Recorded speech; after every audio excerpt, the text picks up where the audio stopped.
Hello folks, this is our interview with Clare Timoney for our We Built All Saints campaign. This was taken in lockdown and there's still loads of value younger girls can get from this interview.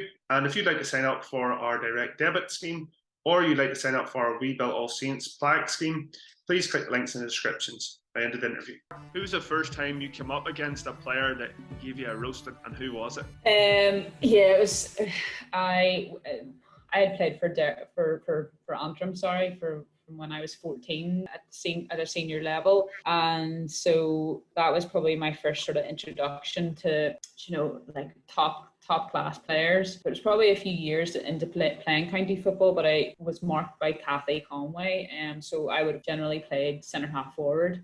And Cathy Conway was probably one of the best centre half backs I've ever played against. And we had so many battles over the years with Derry, and Cathy was always just such a stalwart for them. And so, like, for me, I actually think probably playing against her probably a few times a year made me a better player, because I knew that I had to get out in front of her, and I had to be winning the ball. But she was also one of those half backs that would always get forward, and as a forward you hate that, because you don't want to have to chase nearly the defender. And I'm generally a half forward that would sort of would be a playmaker role and sort of would sit in that half forward line. So I always hated when she would be marking me, but she was fantastic, and she went on to be a teammate of mine in Jordanstown and Bredagh as well. So I really kind of got to know her, but she was such a fantastic player. And the junior ladies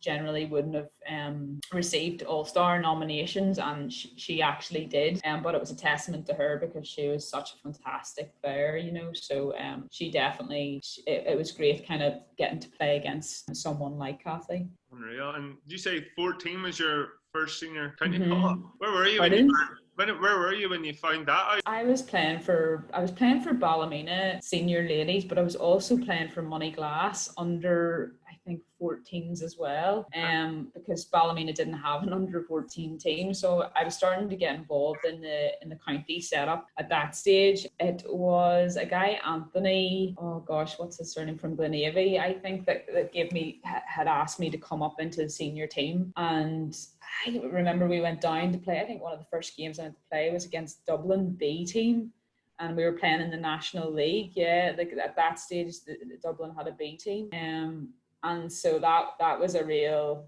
baptism of fire too, going into that, like when you're 14. But at that stage you have no fear, so you kind of are going out, you don't know who any of these people are really, and he was just telling me just to go and run and get on the ball. So but I loved it, and that was that was my sort of first introduction to county football. And then obviously I sort of played with county up until I was about 28. So I think I had played for Ballymena for a number of years up until Ballymena folded, and then I moved on and played for Bredagh for the last sort of 10 years. And I think Antrim was almost felt like my club in some ways, because I had played with them from when I was 14. So I was like hugely passionate about Antrim as well. So it started when I was 14. I don't think you would get too many 14-year-olds playing at the moment for county senior teams. Tell me, so it sounds like a lot of people, when they get their first call up to the county or a higher level club, they maybe don't start in a team. So did you go straight in and start? Yeah, generally I was from memory, and not that my memory is great, but I was starting on the team. So I was pretty fortunate to and that probably, to be honest, kind of made me into the player that I was, playing at that young age, against sort of bigger girls, and sort of learning from that. And like, I remember Moneyglass at the time, were the team in Antrim that they had gone on to Ulster and won many titles, and they were a force to be reckoned with. So I became quite friendly, like at a young age, with the likes of the McCann sisters, and like there's A.P. McCoy's sister as well. She was playing for the team, and unbelievable team that they had. But I learned so much from them, and I think that really helped me along the way, and they really welcomed me into the team as well. So Antrim was they were sprinkled with a lot of those Moneyglass girls as well. So so it was great. well, when I think back, like being about 14, 15 and being on the county bus and like, God, what an eye opener, like at times. But all those experiences definitely like kind of make you into sort of what you are, like, you know. Who was in that dressing room? Were there older players there, and did anyone take you under their wing and give you some good advice that you really learned from? The McCann sisters, Geraldine and Mary McCann, actually, maybe not necessarily from what they would have been saying, but just how did they kind of carried themselves in the team. I'm sure you know the McCanns in from Corrigan, and like as a family, even themselves, that how they carry themselves on the pitch is there's that like never say die attitude, and that, you know, that grit and hunger is unbelievable. Like you can't teach that almost. So to sort of see, you know, players, you know, performing in that way and going through people for a shortcut, you know, they I think just from sort of watching and playing under those girls, it taught me so much. You know, I feel like I almost feel like that's lacking a little bit in today's game in some ways. I think that we nearly need more of that, like hunger and determination. And like, you know, training, there would never been a complaint when I would have went to training. Like I'll never forget training, I think at Halloween, it was the 31st of October and the fireworks were going off and we were literally running up and down hill like bogs. And women's football, obviously, just by the way things have been over the last number of years, you know, you'd be on the back pitch that literally might not be used too much. So like, but in some ways it probably did us no harm too, because, you know, it was probably the worst conditions that you were actually training on. But like, I just remember the running that you would have been doing, but no one complained. Like no one complained at all. And I think that has stuck with me a lot. And I feel like now when I'm going to training, I kind of expect and have that standard where we should be going out and we should be, you know, people need to be pushed and need to be challenged and being, you know, put out of their comfort zone. So yeah, those girls certainly, I think the county girls particularly, because I was kind of at that age and I would have been impressionable and just watching all around you. And then Geraldine McCann is a good friend of mine. So like I've never met a woman who likes to talk more about football. So I mean, we've over the years we just talked football constantly. So yeah, like it's good to have those good, you know, people around you and sounding boards, and they definitely set the way as to, you know, how I wanted to be as a player too. You know, who were the role models for you growing up? And you talked about asking for feedback. You know, would you have been one to go to a role, to be the role models of the team and ask for feedback, things like that as well? Do you know, it's funny.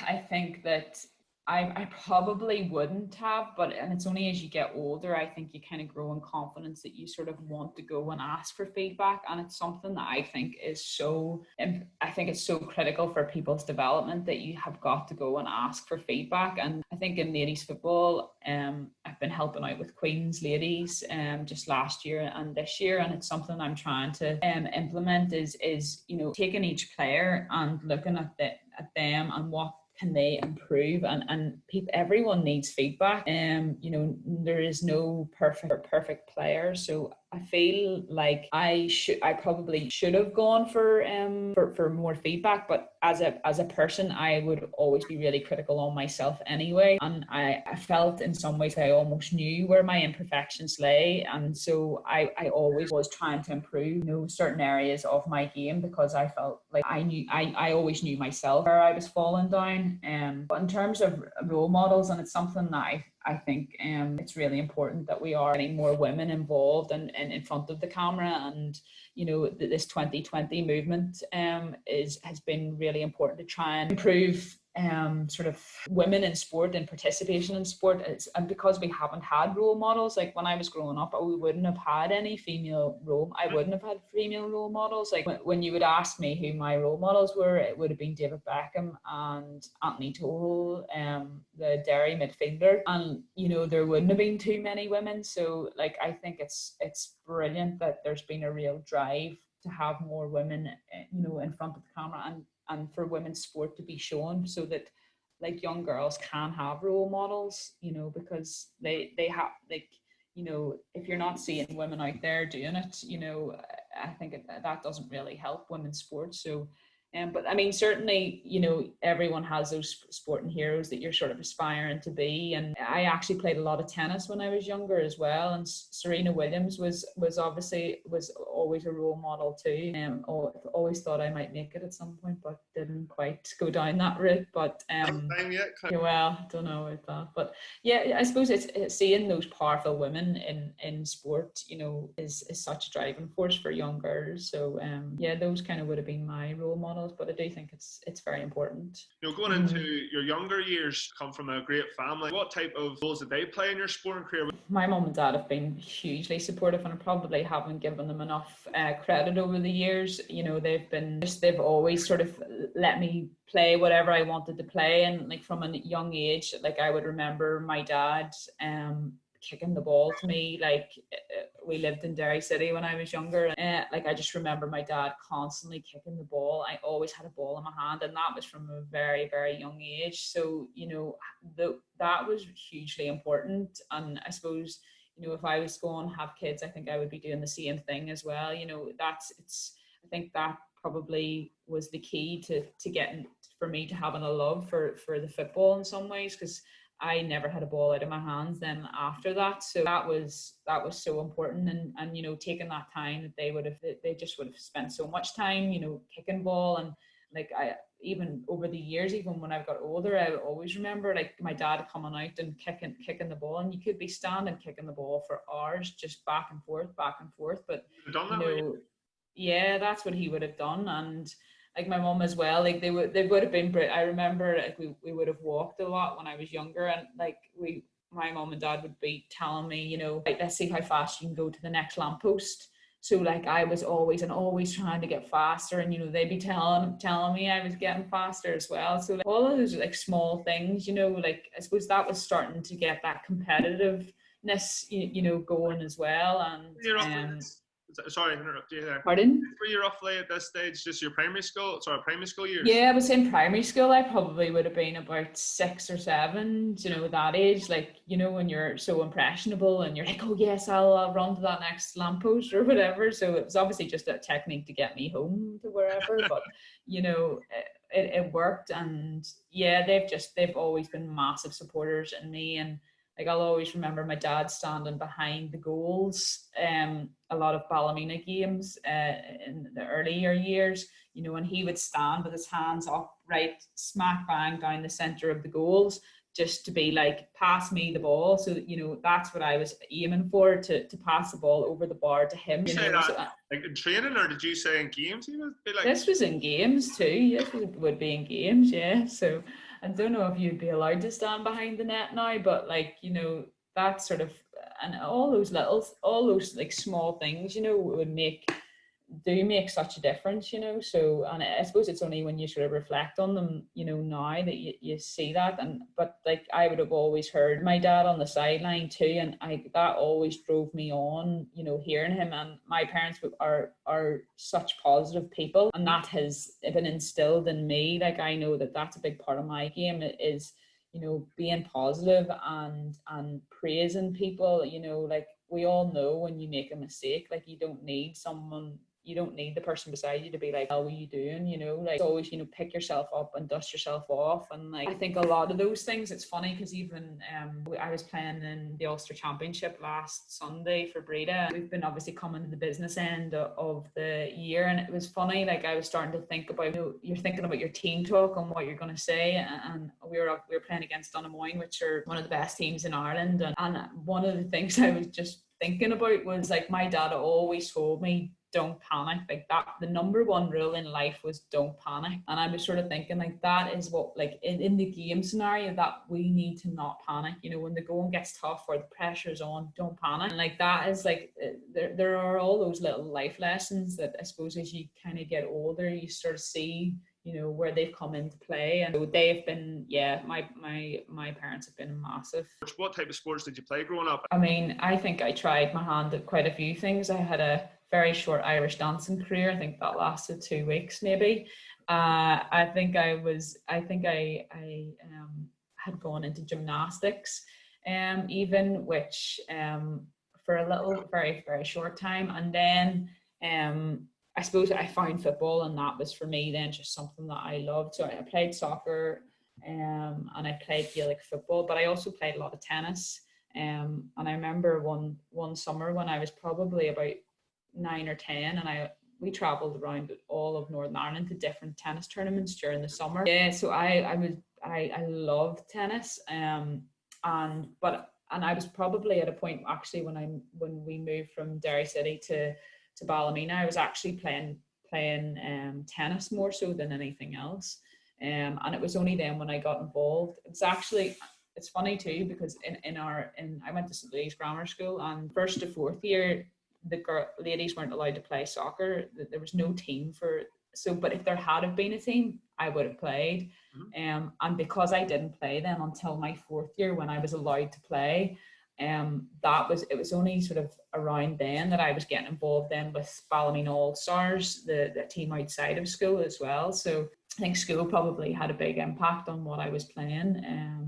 But yeah, I played tennis for a number of years, and then football really just started to take over, both soccer and Gaelic, and just my love for those two sports took over, and they obviously took up a lot of my time. So you can only do so much, and even playing two sports for a long time, it is tricky as well. But I suppose that's the thing, when you love two sports playing, it's very hard then to make a decision on what to give up as such, or what to focus on. But I think having that variety at a young age is really important, and allowing kids to sort of see, well, what are they interested in, and there's so many I think I went to a course recently about girls playing sport, and the number one thing is for people to have fun.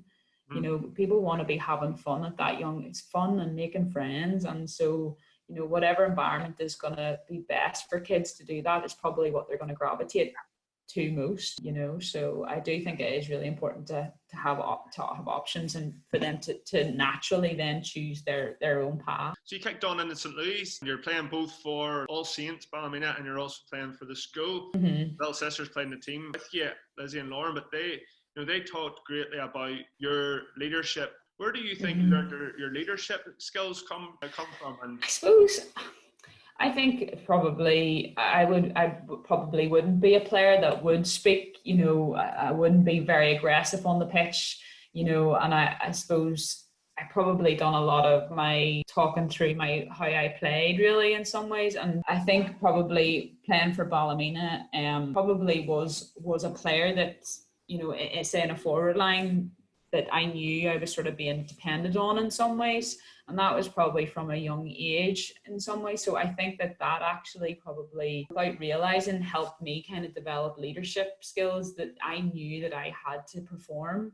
So, and taking on sort of pressure, not pressure, but not realizing maybe pressure at a younger age, then as I kind of grew older, I had expectation, that I would perform, and I think that probably going with that and sort of being able to carry that in my game and to know that, I needed to perform that just through playing. I think I sort of developed that sort of leadership in some ways too. So I would say probably it was really in that, and knowing that it's probably the expectation I set myself as well, because I would have high expectations. And I would get annoyed at myself, and I would be the first one coming off the pitch telling you X, Y, and Z what I didn't do in that game, So I think it's probably just from growing up and probably playing, maybe playing county football at 14, when you're playing at that age and you're sort of playing at that higher level, and knowing that you're playing at that higher level, it gives me confidence, So I think those all played a part. See, for any parents out there, to a nervous father who maybe feels that when he's helping bring up his daughter in sport, should he treat them any different than he would if he had a son in terms of the feedback? Because I know that some fathers out there might be listening going, should I be a wee bit, should I be act a wee bit different when I'm raising my daughter in sport compared to my son? Or what advice would you give to them? I think definitely, sort of as I was sort of saying, start on a positive and finish on a positive, and I think as long as you have positivity kind of throughout that, but there's areas where they can critique, and then sort of maybe take them and saying, right, we'll go out and, say, for example, blocking is a problem, or, something that they need to work on, go out and block the ball, so I suppose rather than just, given sort of the problems, have a solution to the problems, help find a solution to the problems. So I think it's, be mindful of what you're saying as well, because we are very sensitive at times. And like I have heard, sometimes fathers give dogs abuse. I don't think it helps. At times, like there's a way of being straight up and saying, like, this is where you need to work on.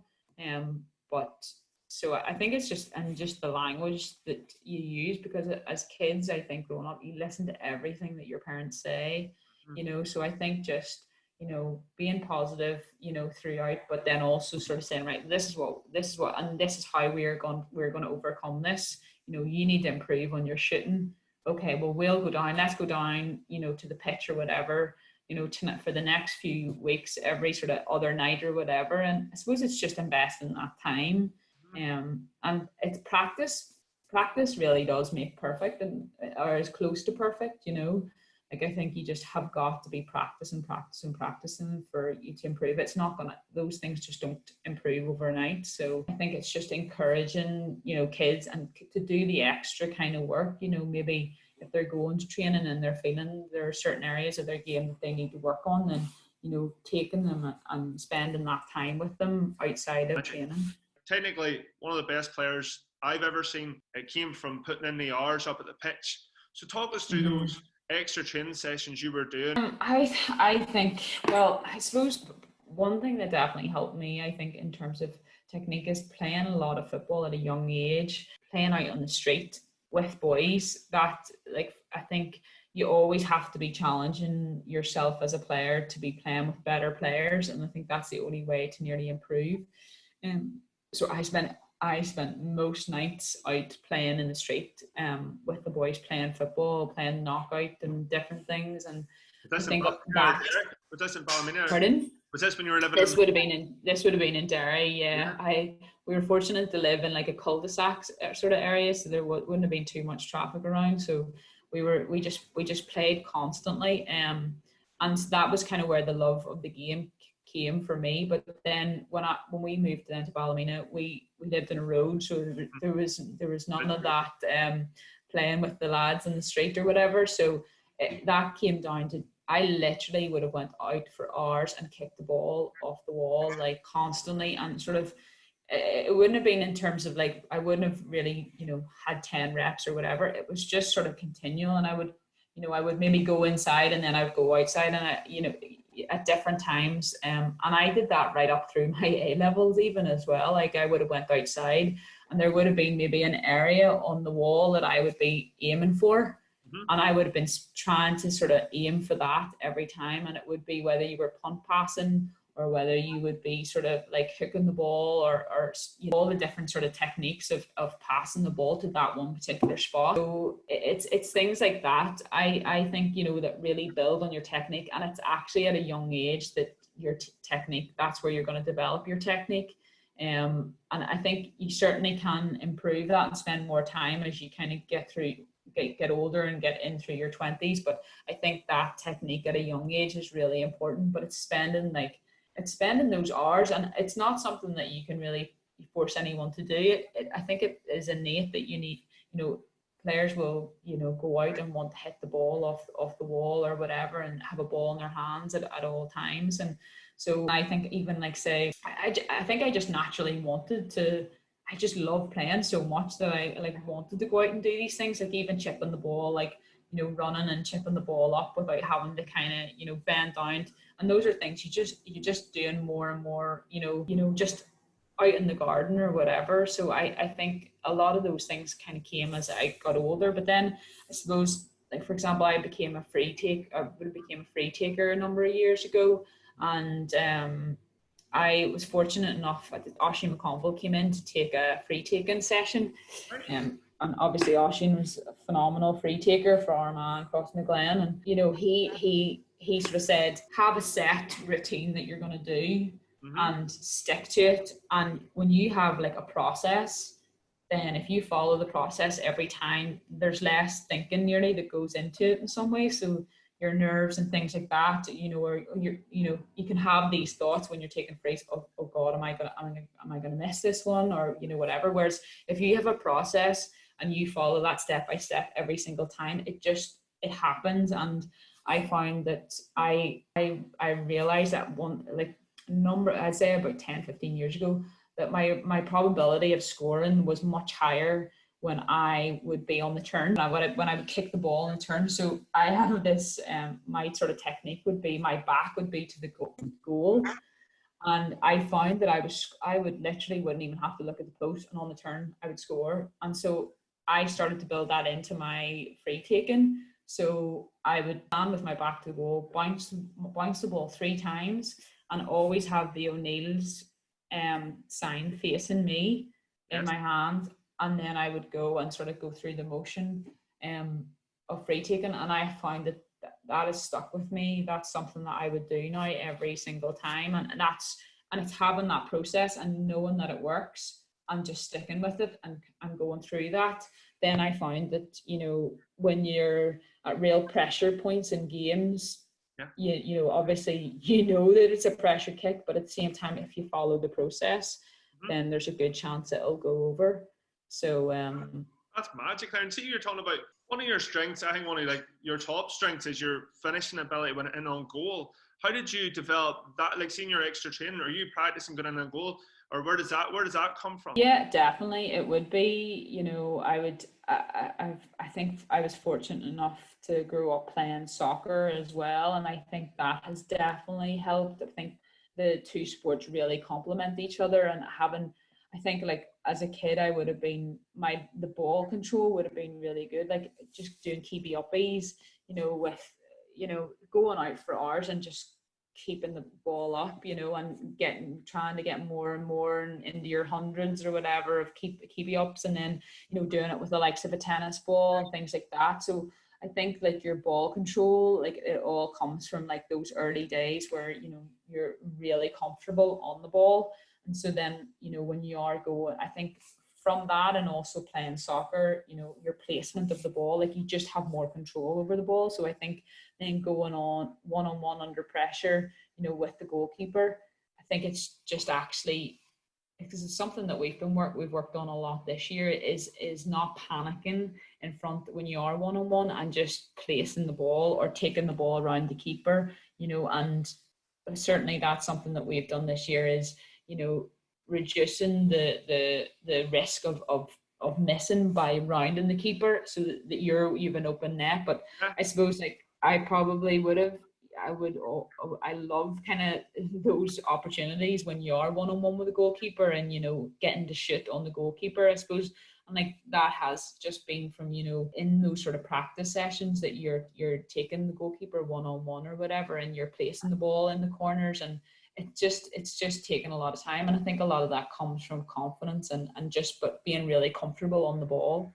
See there, you talked about placing the ball, and for younger players got there, see in terms of, I've seen you rifle the ball, but in terms of percentage of power, when you're saying place the ball for younger players, is that are you going at a 80%, 70% in terms of how hard you're hitting it? Yeah, often I think about 70% I would say, because often when you are rifling the ball, and if you hit that ball as hard as you can, the ball's either going to go over the bar or it's going to go straight down the middle. You lose control over the ball the harder you hit the ball.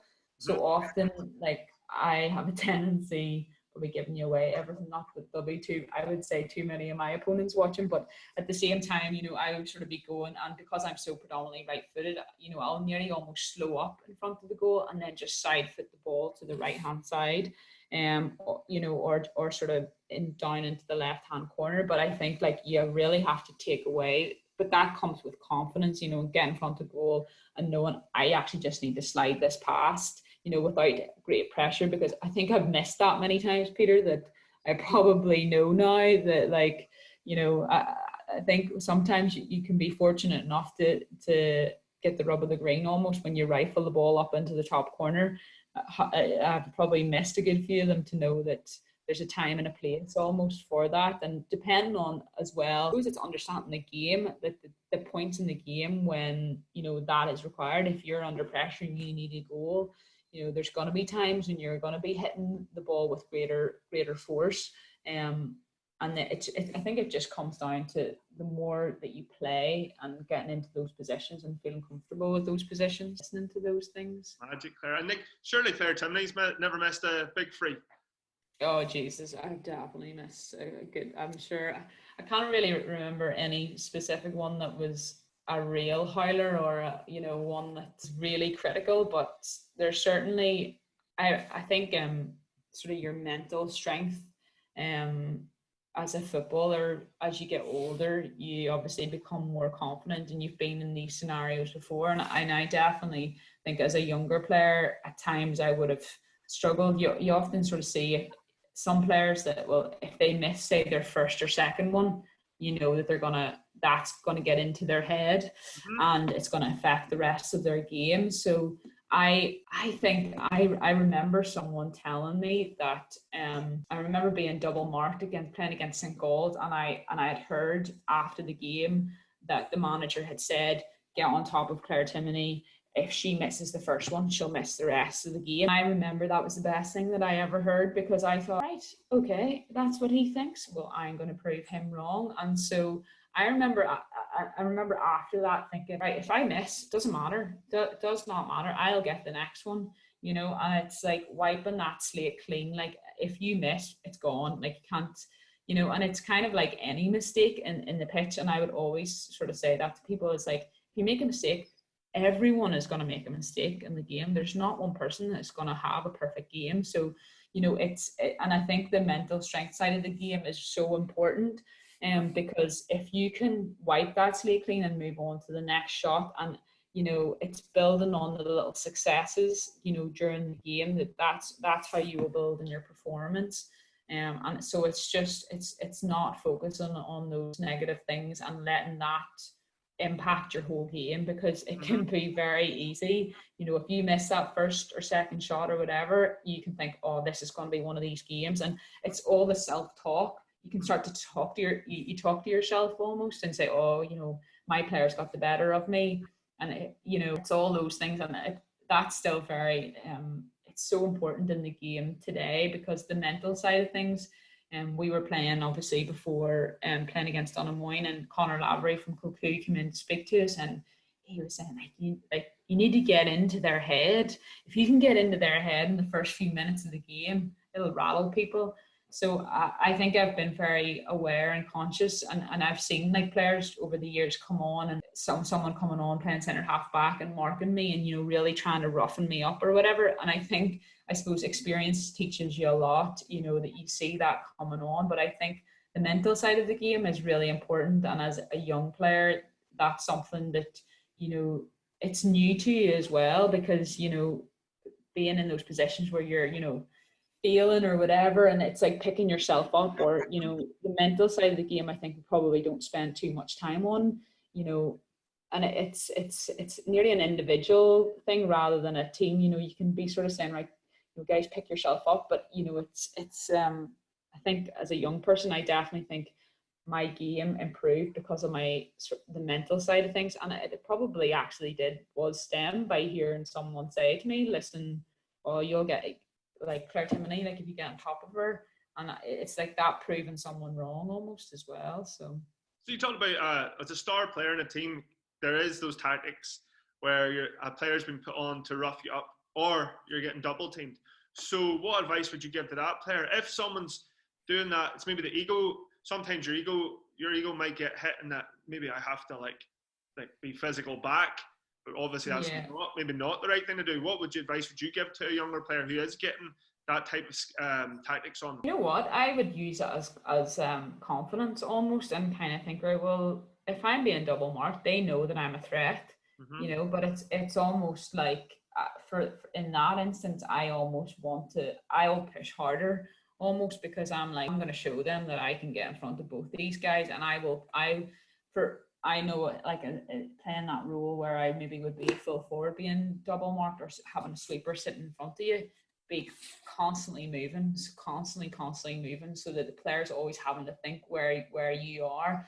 They're not focusing as much as where the ball is coming in. So the more you're moving around and making it difficult for a defender, then they're thinking about where you are rather than when the ball. So you've got vision of where the ball is at all times. So I always found that I kind of used it as a more of a confidence thing. I thought, well, you know what, like let me try and sort of outplay, these two players or whatever. So and I think it's if someone's sort of trying to push you off the ball or dig you or here and there or whatever, it's just ensuring that doesn't get into your head that, oh, this person's gonna, get on top of me. And I think confidence is just a massive part of the game, and it's very easy to say that, oh, have confidence, and that probably comes, with a bit of experience as well. But that's sort of how I would have dealt with it. So, but surely, Claire, you've never been dropped from a team? No, I definitely have been. I'll never forget. Probably, and it was probably the making of me being dropped. I was playing for Jordanstown, and I'd played obviously Ballymena up for a number of years, and I was in the county setup, and that was probably the highest level that I had played. And then I moved into Jordanstown, and I was playing with my first year in Jordanstown. I was playing with unbelievable footballers, like from all counties in Ulster, and at that time Ulster football was thriving. It was probably better than what it is at the moment. Mm-hmm. And the likes of your players from Tyrone and Armagh, those players were, it was such a great time for me in my development. I remember Greg McGonigal, who was the manager at the time, he was saying, oh, he was saying to the team, Clare Timoney was coming into this team or whatever. And I suppose he was driving an expectation. And it was probably the first time I'd gone into an environment where I wasn't probably the strongest player in the team. And I was going into an environment where I was a player and certainly not the strongest in the team. There were so many strong players. And like that kind of, going into that environment, and it's very different from what you're used to, and having to really push yourself and challenge yourself. And I remember one of the first games for Jordanstown, we were playing Queens and Jordanstown at the time. The rivalry was just crazy. It was rife. And I remember Greg before the game saying, this will be the biggest game of your life. And I'm thinking, oh my goodness. And I was playing centre half forward, and I had, talking about misses, I had a penalty, and I missed the penalty, and I was just shocking the rest of the game. And I think because too I was playing with such strong players, and I just felt like I'd let myself down so much. And after that, I was dropped, and because my performance was terrible that particular game. And that was one of the first games for Jordanstown, and I didn't play for the rest of I didn't play any game in the rest of the league. I was the last sub to be used, I think, in the final game, the league final, the colleges league final. And I was training so hard. Like my first year at uni, I did like the first semester. Normally people are drinking the heads of themselves. I didn't drink the whole semester because I was like, the training was so brilliant, and I loved it, and I wanted to get back on the team. And so I was training really hard, but it wasn't happening. I wasn't getting on. So it just so happened then, I think in the start of it was after Christmas the same year, and we were going into the sort of O'Connor Cup. That was sort of the period, so that's the equivalent to the Sigerson. Mm-hmm. And we had a few friendlies running up to that, and I remember we were playing against Tyrone, and at this stage I was just on the bench, so I was like, oh jeez, it's going to be a chilly one tonight. It's like January or something, and I was thinking, God, I'm going to be freezing on this bench, and I had kind of accepted probably a little bit that the girls on the team were really strong, but just by chance, I think one of the players who generally was playing, I didn't realise had been injured. So he was like, Claire, you're going on there at centre half forward. So I didn't think about it, and I went straight on to the game. And like I probably played one of the best games of football that I'd played. And I think I was playing with no pressure or no expectation. And I'd obviously built up this expectation in my head, like playing with a lot of these girls, and I just played with probably a bit of freedom. And I remember after the game, like I knew myself that I had played well, and I think I remember somebody saying, "Oh, the manager at Tyrone's asking who you are," and like for me to be kind of pulled out of like that pool of players, you know, to ask who I was, sort of thing. I was thinking, oh wow, and I think that then gave me confidence.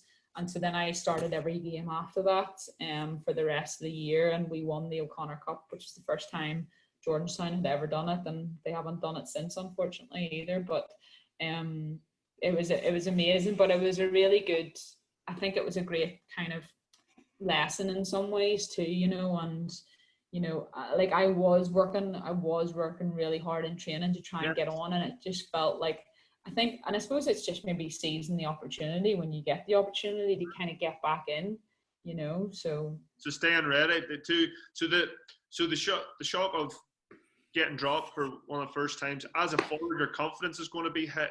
So you're saying you stayed ready. And did you ever go talk to the manager? Did you say, like, do you ever go to the floor and say, why am I not on? And what advice would you give younger? You know what? At the time, I didn't. And it sounds ridiculous. Well, I think I hadn't been in the position too often that I was. You know, I had been dropped, but I also knew the reason why I had been dropped, because I wasn't good enough and I didn't perform on that game. So I knew that I just needed another opportunity, but my confidence was definitely knocked. And I think, you know, then just from working hard and training and just always keeping my hand in there, and like knowing that, like, he knew that I was going to come on and be ready. I think that's sort of what, you know, was sort of the good sort of lesson in it. Mm-hmm. See your teammates were, you know, was any teammates, were they give you encouragement during training and things like that? Oh yeah, I think the team at that particular time, the intensity of the training sessions, you know, that competition was driving me to become better, you know, and there was always encouragement. We had such a fantastic team that year, you know, and that you wanted to be part of that team because the camaraderie and everything that was going on, like we would batter each other in training, but that's exactly what then was brought onto the pitch, and we would have fought tooth and nail for each other, like, you know. And that's what I've seen in successful teams. That's what the difference is. And so yeah, I think there would have been, you know, words of encouragement, and like as the freshers sort of coming into that team, you know, you kind of would be keeping each other, but there was still that competitiveness amongst us too. You know, because, you know, your spot could be taken and somebody else wanted your spot, so that competition really drove, I think, me personally. They talk about imposter syndrome in sports and just in life in general. But in sports, you know, you were coming from a so-called a smaller kind of these superstars. Whenever you went into these teams, you know, did you feel like something? Did you ever get that imposter syndrome? And how did you handle that and realize that, yeah, I'm as good as these people? Because there's lots of young players out there that get that feeling when they go to those higher levels. Yeah, definitely. And it's kind of can nearly be the making or the breaking of you, you know, by going into these teams. And I think there's a little element of luck too, and people around you too. Like, I think, like your coach, I wouldn't have had like a massive relationship. I wouldn't have been, you know, with the coach, but at the same time, I knew that he respected me, and I knew he thought I was a good player, and I certainly was aware of that. Like, so I think, you know, getting the nod or knowing that, you know, you have that from your peers, and, you know, that they sort of respect you going into that. I think that certainly helps to be able to thrive in that environment. But, you know, there's definitely environments where I've been in and it's hostile, you know, and it's like for someone coming in, it's very difficult, and you could very easily sort of crumble away and start to really doubt yourself. And I've seen it sort of in soccer teams and things like that, you know, where people do come in and they have such potential. And, you know, they just sort of don't nearly believe, I think, in themselves, and then that sort of is just, you know, the end of that almost in some ways. But I think in terms of overcoming that, I suppose it's just having confidence and playing to your strengths. Whatever you do well, knowing what your strengths are and really using those strengths. That's certainly something to kind of, when you go into those scenarios, you have to have belief in yourself, because if you do start doubting yourself, it can be a long road for you to nearly get back. But I think there can be elements, Peter, of luck though, and that you kind of get something happens, and you're like, I have got this, I know I'm good enough, so and then that's how I think having a little bit of confidence, but also trying to, I think the one great thing about sport is the teamwork, and you come across so many different types of players, and it's trying to, you're nearly trying to weigh people up as well. But I think you almost have to play your way into a team as well, and try and understand, how can I kind of get into this team that people, respect me and like me as a person and want me to be their teammate. So is there any players, the teammates you had growing up, that really pushed you? Aisling Quinn was played for Moneyglass and was like a teammate in school, and I also played county football with her too, and she's probably one of the most underrated players. She was phenomenal, and she pushed me so much, because there's that element when you're growing up that you want to be the best, and we were always neck and neck, with when you would have been in sports day. And it would have been me and her, it was always, she was always the other one. She was so skillful, and so her reading of the game. So she would have been a centre half back, and I would have been a centre half forward. So we weren't competing for the same spot, but she was a leader that wouldn't have said too much. And she for me, growing up, we probably pushed each other, I would have thought.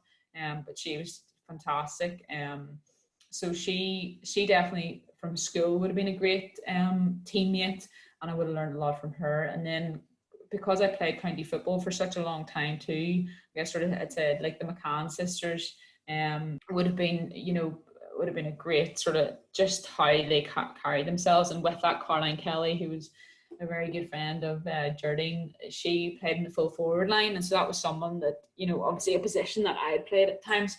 Genuinely, I've never seen someone the way she battled. To this day, I've never seen, and I haven't seen a player like her since, because her commitment to the ball and to playing was just incredible. She would have just put her head where you wouldn't put your foot, and would never have given up. Never say die attitude. She just epitomized that. So it was brilliant playing against those players, and they were a few years older than me, so I always sort of looked up to them. And then Catherine Mullen as well was another one that played Antrim football, and she's a good friend of mine. And she always played centre half back too, so we would have marked each other quite a bit too. And sort of similar to Kathy Conway too, would have been a player that would have been driving forward, and you have these half backs that are driving out of defence and lifting a team, and that's exactly what she would have done. So I love playing with her, but not playing against her a lot of the times. But those are the players that I suppose, and a lot of them, they are your good friends, that you see qualities in them that that make teams better. And it's not necessarily always for the footballing ability. It's actually sometimes, for the kind of that determination and the heart that's behind them, So and then through the likes of Jordanstown, I could name 1 to 15. The entire team they were amazing footballers, and I learned a huge amount from them as well. So there was a lot of really good players throughout my career. So you're someone who's won All Ireland's, played for Ulster, you've played in the Champions League for Linfield, you've caps for Northern Ireland, and you scored and you get caps for Northern Ireland. Was there ever any players out there that just stood out to you? You were like, whoa, this is it. I think, in Gaelic football, I suppose Caroline O'Hanlon is someone that you would I'm still in awe of how she manages. She's obviously a doctor and plays netball for Northern Ireland and plays over in the Super League in England, and then also plays for her club and her county, and manages to do all of that. And we played against Carcrubban last year in in a friendly game, and like I was actually couldn't believe, like she's maybe about 2 or 3 years older than me, but she literally would come. She would take the ball off the goalkeeper and run the length of the pitch and score. And she's the heartbeat of the Carcrobbin team too, but she's the heartbeat of all the other teams that she plays in too. And it's amazing to see like a player like that, who her commitment to sport, and she's a real role model for so many girls in Northern Ireland, like obviously in netball and in Gaelic football. Like, so I suppose there every now and again there are players like that they go beyond, and they've probably dedicated their life to sport. So they are amazing, and I suppose that, like, not necessarily the people that you want to be like in terms of the Gaelic pitch, because they maybe play a very different position, but you've just the utmost respect for them. I was fortunate enough to play for Northern Ireland. It was actually just a friendly against Scotland, but Kim Little, who plays for Arsenal, I was playing midfield for my sins at the time. I would even hate to watch that game back, but like it was amazing to see the level, the skill level of someone. Like, she was just skipping around the pitch, and I think we were beaten maybe about 7-0 by Scotland that day. But like, it was incredible to see. I've really enjoyed playing football, but I always knew I was never going to be the level where you'd be playing in England or anything like that. But like, just to see, that level, what players can be like, and how their footwork and their technique and their awareness of off and on the ball, like, was just incredible. So I suppose, like, there's definitely moments like that you've just been like, have so much respect that you're just thinking, wow, like they are incredible, To see as well, like, I'd love to dive in, like, to your, like, the actual individual, team achievements, individual achievements you've had. Mm-hmm. I wouldn't do it justice here in this interview, but like, was there ever any, top class soccer player? Was there any ever talk of going across the water, or maybe to America or anything like that? There was any chat about that, or scouting? Or? Oh yeah, at the moment it's become like really it's becoming more and more common, which is amazing in Northern Ireland. So at the moment so the first, I think, player that would have left Northern Ireland to go over to England was Simone McGill. She played for Everton. Yeah. She was played for Ulster previously, and she sort of probably paved the way for a lot of girls going over to England, and then more recently. What about yourself? I mean, like, was there ever any chat of yourself going over the trials? I don't think I just knew I wasn't good enough, Peter, to be honest with you. I played football in America. I was fortunate enough to get a scholarship when I was 18 to go to America, and like thoroughly enjoyed myself and learned a lot of lessons there, and it was brilliant for me. But to be honest, I suppose probably Gaelic football it sort of took over that, and I sort of knew myself that my work rate in on the soccer field was great, but technically I wouldn't have been as strong as other players. And I suppose I think yourself, like I would critique myself a lot, but at the same time I have an awareness of the abilities around me. And playing Northern Ireland, I sort of dipped in and out of that team, and at a senior level too. I would have been on there, and my fitness levels would have been something that would have been strong. So that always carried you in games. But technically, I know I wasn't as strong as other players. So, but it's brilliant because of the last sort of year or two. There's more and more girls. Like playing for Linfield last year, Megan Bell is one of the brightest young players in Northern Ireland. She went over to Durham initially and has now signed a professional contract with Rangers. And Chloe McCarran has just gone over to Birmingham as well, who played for Linfield last year as well. So, those girls, for that to happen more is showing that there is a way for young people here that they can go and play in the likes of the WSL and stuff. So social media is a big part of everyone's lives. What advice would you give to specifically younger females out there, in those formative years between, the ages of 14, to 14 to 21, and maybe even through their 20s? Yeah, I think it's become part of life now. Like I think like when we were growing up, you'd have been watching TV in the evenings. Now, people aren't.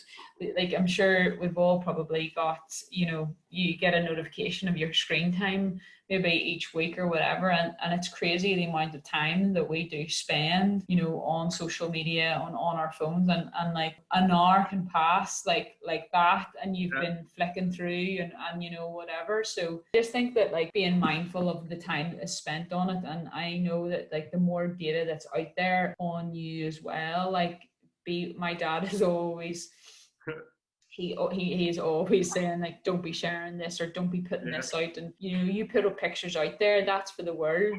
Like the more data there's out there, it could be used nearly against you. You wouldn't know what might happen down the line or whatever. So it's just being mindful of what you post and what you control, what you put out there on social media as well. But and just I suppose, not getting too, I think I suppose youngers too, because Yes. you see a lot of people on social media, and people are filtered Yes. to the hills on these things as well. And like, I think it's always being mindful, like what you see is not always the reality of Hmm. the situation, and you often see so many people that are posting pictures, and it's so-called perfection, Hmm. but what's going on behind that screen is a very different reality, so I would just say get outside and just live in the moment and go and climb mountains. I feel like that's what I've been doing lately. It's just, but seeing what's outside. And I think with like the lockdown and everything, a lot of people have been forced to go outside more, and I just think like fresh air and those things are much better for your mental health than sitting. And listen, I'm on social media too, so like, and I spend probably too much time as well, but I know that I don't post too much, and I don't nearly get bogged down on things too much. I see. If we go even more specific, so there's a young girl out there. Like what was he specific? A young girl out there, 18 years old, loves her sport. And she's trying to stay focused and fulfilling her potential. And she's looking on her phone on Instagram, and she's seeing all her friends out. She's getting the FOMO. What advice? Tell me, what would you say to her in the moment? I think you have to go out too and enjoy these. If you completely box yourself off and don't go out in these things, I don't think that that's good either. So I think it's just about having a balance. Like I feel everything in life is about you have to have balance in your life. So if you're going out too much, something's going to suffer. So like if you can balance these things, then like that's where you'll get the best of both worlds. And like you've got your friendships, and you want to keep those friendships with people that friends at school maybe or whatever that don't play sport. And I think it's just knowing that maybe you're on the verge, something is too much. Then it's being mindful of that and thinking, right, okay, well, if I'm going out this weekend, next weekend, or whatever, how am I going to be? And whether you're drinking or not, it's just knowing that how that's going to impact, say, your performance. Claire, there's so many nuggets of Yeah, information for everyone out there. I just want to thank you so much for your time. I really no appreciate problem. it. Thank you.